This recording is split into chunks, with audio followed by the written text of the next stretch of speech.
Hello everyone, I hope you're all doing beautifully well. For today's valued viewer request is from Racing Snake. Hi Cap, spelled H-I-G-H.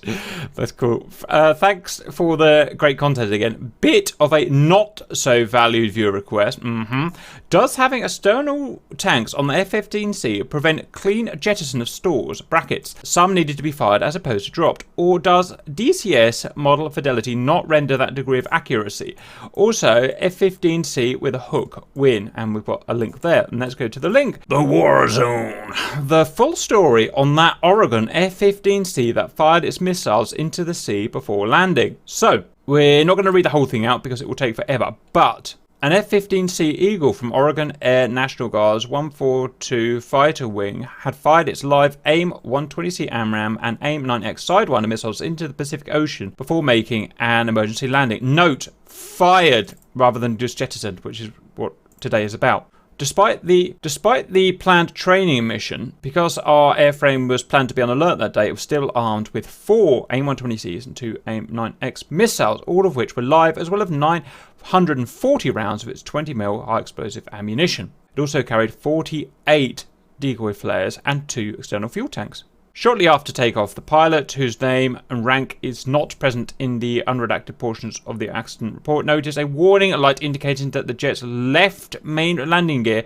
had not retracted properly. So that's our emergency. The gear hasn't come up. We now need to go into an emergency procedure. And because we know we're going to have an emergency arrested landing at this point, it was crucial that we got rid of our live stores. So, first of all, Rock 42 fired off all of its 48 flares in the designated airspace over the Pacific Ocean without an issue, after which the pilot continued to coordinate with the Air Force personnel on the ground about both the nature of the landing gear issue and what to do with its remaining ordnance. A team of off-site specialists known as a Conference Hotel or Charlie Hotel was contacted to help with the continued troubleshooting. A representative from Boeing, the present prime contractor for the F-15 series, was also consulted. We then go through some more troubleshooting, and we have to refuel a couple of times because this aircraft is up for several hours while trying to troubleshoot the problem. We're not going to worry about the air-to-air refueling. We want to get to the meat of the story. During these refuelings, Air Force personnel have been working out a plan for Rock 42 to safely get rid of its 4 AMRAAMs and 2 Sidewinders through a combination of firing them off and simply jettisoning them into the Pacific Ocean.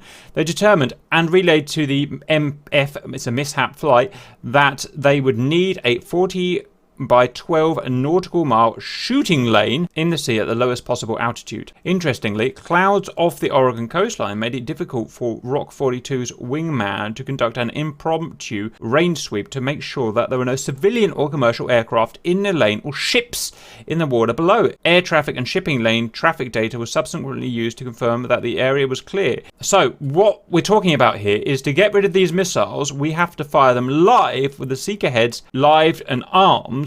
And if there were any civilian aircraft or possibly even ships in that area, then the missiles would automatically lock onto them. It's how they're designed to work, even if they're not targeted, and then it would go for them and shoot them down. On the first pass, MP selectively jettisoned, and here's where it gets interesting. Note the word, selectively jettisoned. That's not firing, that's literally just ping, dropping them off.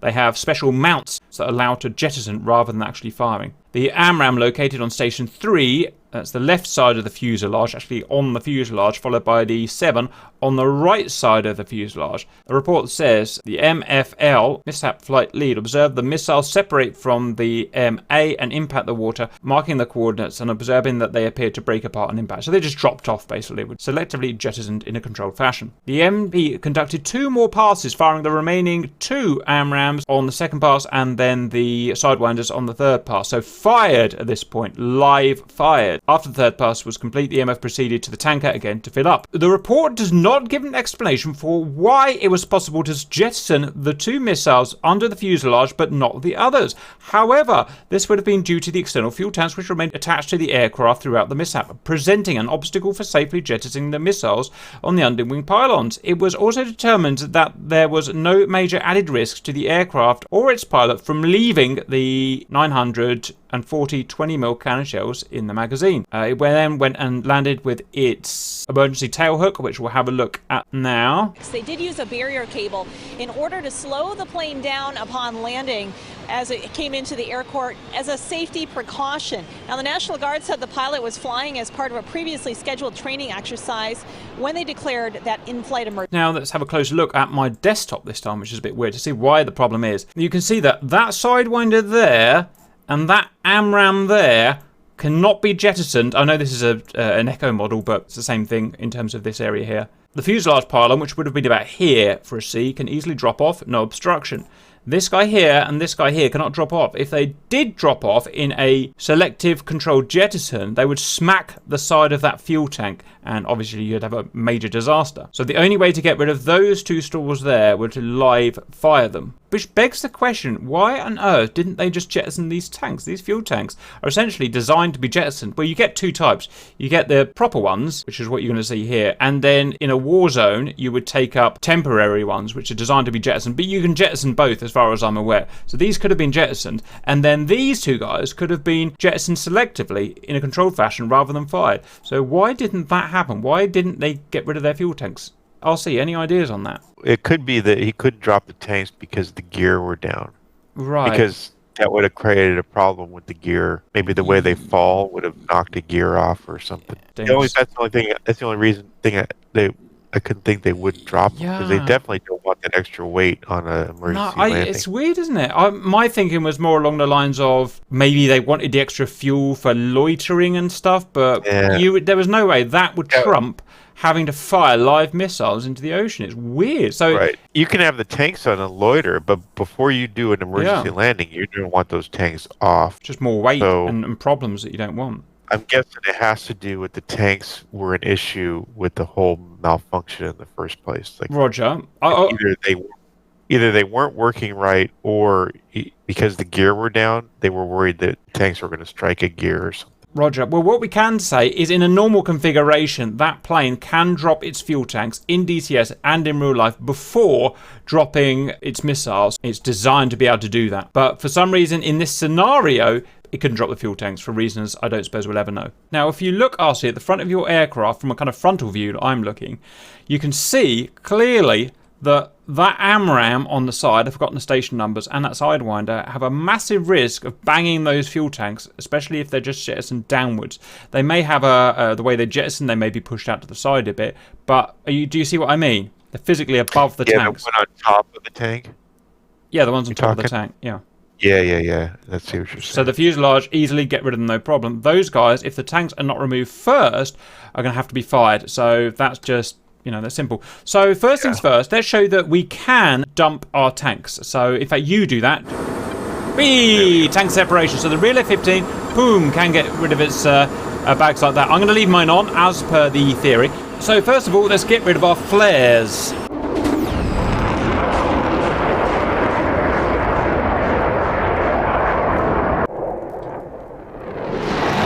And 48 gone. I'm going to start firing off my missiles. Now, in the real F-15, we have a selective jettison system where we can jettison whichever stall we want. It's not modelled in DCS because the F-15 is what we call a low fidelity model. We cannot use all these fancy buttons down here. We only get some kind of general master controls. So, I'm just going to start firing my missiles off into the CRC, then we're going to go and land. Stand by. I think that's going to do. Let's hope you're not out in front of me somewhere. Get my lights on. Supercap is Mad Dog 1, Mad Dog 2, Mad Dog 3, Mad Dog 4. So we've gone. Let's go over to the Sidewinders and let's get rid of them. Sidewinders away. Hopefully they're not going to lock onto any rowing boats out there or other heat signatures like swans. Must not kill the swans, RC. Or the geese. They're still going. Did you see them? Sidewinder want to live.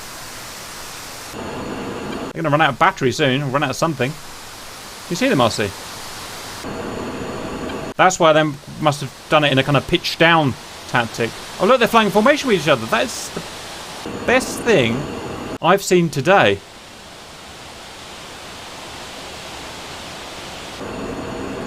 Angle of attack's going to go up, and they are dying! Guns, we've decided we can leave, so my aircraft has the bags on, but the missiles off. With that, RC, I'm ready for emergency landing. Are you ready for emergency? Have you got ready your missiles?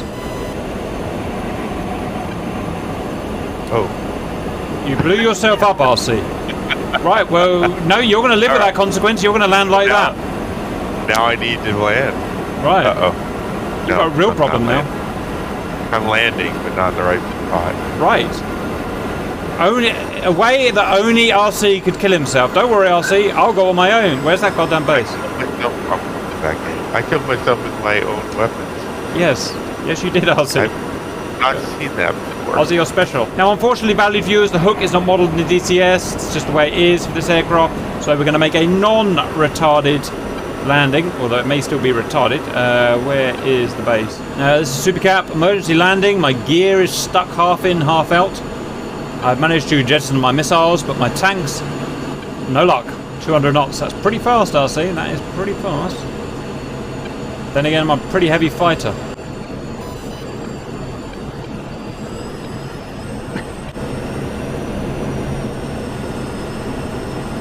Alright, is this a fight that you keep the nose up in the air? I can't remember. Yes. Okay. You do want to flare. Nose up. It is not a carrier. Oh, do you mean you want to keep it after you land? Aero braking, you mean? Yeah. Seems to do the trick. Okay, valued viewers. That was our interpretation. Anything you want to add to that, Super RC? I don't think so. Hope you enjoyed that and see you later.